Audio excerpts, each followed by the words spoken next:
Nagising si Liza sa nakakakilabot na lamig na tila bumabalot sa buong katawan niya. Sa dilim ng kanyang kwarto, napansin niyang may kakaibang hugis na gumuguhit sa yelong bintana.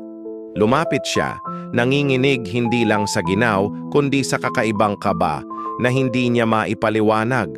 Sa ibabaw ng nagyelong salamin, unti-unting lumilitaw ang mga bakas ng daliri.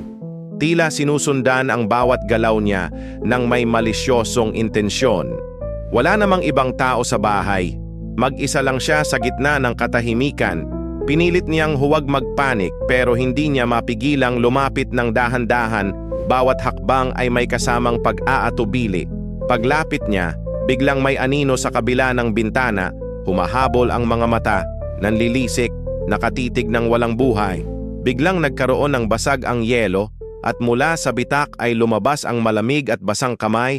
Pilit siyang inaabot na parang gustong hilahin sa dilim. Napaatras siya, ngunit mahigpit ang kapit ng kamay sa kanyang braso, parang hindi siya bibitaw kailanman. Sa isang iglap, natagpuan niyang nakadikit ang mukha niya sa yelong bintana habang unti-unting naglalaho ang kanyang hininga sa lamig na walang awa. Sa labas, may bagong bakas ng palad, mas maliit, mas sariwa, at para bang may nagmamakaawa sa mga dumadaan na huwag tumingin sa bintana, lalo na tuwing gabi dahil baka sila na ang susunod na mawala sa yelong yakap.